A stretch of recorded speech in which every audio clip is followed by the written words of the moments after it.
এখনকার সময়ে cost allocation এর জন্য কিন্তু সময়ও নিচ্ছে এবং সব ধরনের ডকুমেন্টও কিন্তু আবার চায়। যেমন ১ম স্পন্সর লাইসেন্স করার সময় যে ধরনের ডকুমেন্ট, সে ধরনের ডকুমেন্ট চায়।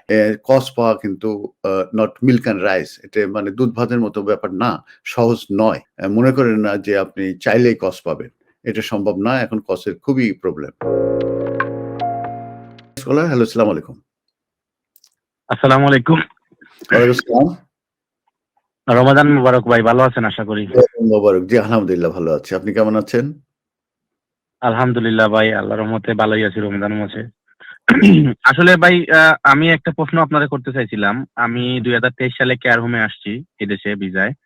আসার পর থেকে আমার কোম্পানি কন্টিনিউ আমাকে কাজ দিচ্ছে, খুবই ভালো লেভেলের কাজ দিচ্ছে, মানে কোনো প্রবলেম নাই। সো আমি 3 বছরের ভিসায় আসছি। আমার ভিসা জুনে এক্সপায়ার হবে। তো আমরা ওদের সাথে আমরা 20 জনের মতো আছি কোম্পানিতে বর্তমানে। ওরা 20 জনকেই এক্সটেনশন করতে হইব 3 মাস বা 4 মাস এরকম আর কি। তা আমরা ওদের সাথে অনেকেই চেস করতেছি, ইমেল করতেছি। ইমেল করার পরে ফাইনালি ওরা একটা রিপ্লাই করছে গত 1 সপ্তাহ আগে, যে ওরা কসেল সিওএস এর জন্য অ্যাপ্লাই করছে হোম অফিসের কাছে। ওরা ওয়েট করতেছে হোম অফিসের রিপ্লাই এর জন্য। তো এই মুহূর্তে আমার আসলে কি করা উচিত? আমার কি অপেক্ষা করা উচিত? আমার আর 3 মাস 3.5 মাসের মতো আছে ভিসা। আর নাকি আমি মুভ অন করবো অন্য জায়গায়? ওরা কি বর্তমানে কস্ট এলোকেশন আর কস্ট কি সেম জিনিস? আর কতদিন লাগতে পারে? আমার কি করা উচিত এই সিচুয়েশনে? আমার একটু যদি আমাকে উপদেশ দেন তাহলে আমি অনেক খুশি হইতাম আর কি। ধন্যবাদ। আমি এই এটা জন্য। বুঝতে পারলাম যে আপনার অলরেডি ৩ বছরের আপনার স্কিল ওয়ার্কার আন্ডারে ভিসা আছে এবং যে স্পন্সর আপনাকে স্পন্সর করেছে তার ওখানে আপনি কাজ করছেন এবং জুনে আপনার যে ৩ বছরের যে অ্যা স্কিল ওয়ার্কারের যে পারমিশন তাদের সঙ্গে আছে সেটা শেষ হয়ে যাবে। তো আপনার এমপ্লয়ার সঠিক বলেছে যে তাদের হয়তো কস্ট নাই। কারণ কস্ট যদি কারো না থাকে সেক্ষেত্রে তাদেরকে কস্টের অ্যালোকেশন এর জন্য হোম অফিসে অ্যাপ্লিকেশন করতে হবে এবং এখনকার সময়ে কস্ট অ্যালোকেশন এর জন্য কিন্তু সময়ও নিচ্ছে এবং সব ধরনের ডকুমেন্টও কিন্তু আবার চায়। যেমন ১ম স্পন্সর লাইসেন্স করার সময় যে ধরনের ডকুমেন্ট, সে ধরনের ডকুমেন্ট চায় এবং এটা কিন্তু এখন একটু সময় লাগে। ২ থেকে ৩ মাসও লাগে। ৩-৪ মাসও লেগে যায়।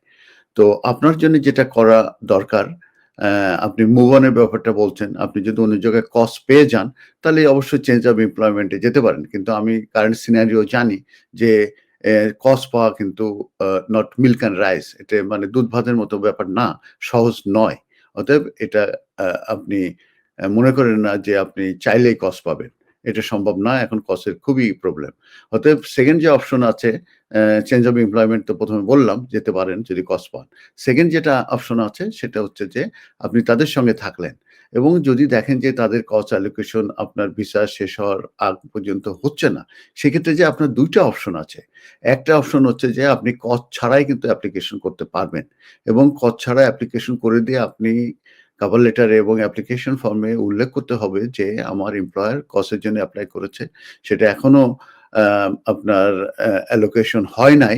এটা আসলে এটা গ্রান্ট হলে তারপরে অ্যালোকেশন হলে তারা আমার অ্যাসাইন করবে। অ্যাসাইন করলে তখন আমি কস্ট ডিটেইলসটা দিতে পারব এবং আপনার এই অ্যাপ্লিকেশনটা পুট অন হোল্ড রাখার জন্য আপনি রিকোয়েস্ট করতে পারেন।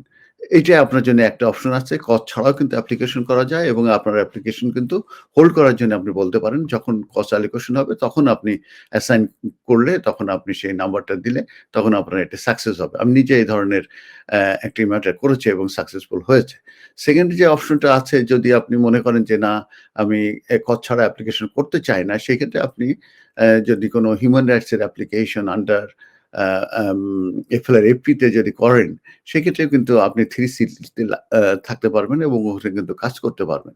এবং যখনই এই পেন্ডিং থাকবে এই অ্যাপ্লিকেশনটা, এই human rights application under FLRFP যেটা বলছি, তখন আপনি আবার কস্ট অ্যালোকেশন হলে সেটা অ্যাসাইন করে আপনি কিন্তু আবার সেই অ্যাম নতুন এক্সটেনশন অ্যাপ্লিকেশনে কিন্তু আপনি যেতে পারেন। তো আপনার কাছে আমি সব অপশনগুলো দিলাম। ইন কনক্লুশন আমি যেটা বলব যে আপনি তাদের সঙ্গেই থাকুন এবং যদি কস্ট অ্যালোকেশন না হয় তাহলে আপনি কস্ট ছাড়াই অ্যাপ্লিকেশন করে দেন লিভ টু রিমেইন এর এবং সেখানে সবকিছু উল্লেখ করলে তাহলে কিন্তু ওরা আ আপনার কিছুটা সময় পাবেন এবং কস্ট অ্যালোকেশন হলে তারপরে আপনি অ্যাসাইন হলে আপনার ফেভারে তারপরে আপনি ওই নাম্বারটা দিলে আপনার পরবর্তীতে কিন্তু অ্যাপ্লিকেশনটা লিভ টু রিমেইন সাকসেস হবে এবং 5 ইয়ার্স পরে আপনার কিন্তু আইলার পাওয়ার সম্ভাবনা থাকবে। ধন্যবাদ। আশা করি আপনার প্রশ্নের উত্তর পেয়েছেন।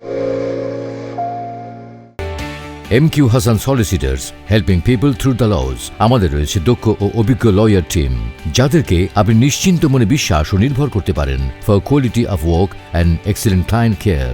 MQ Hassan Solicitors, managed and supervised by renowned and experienced solicitor Mohammad Kamrul Hassan.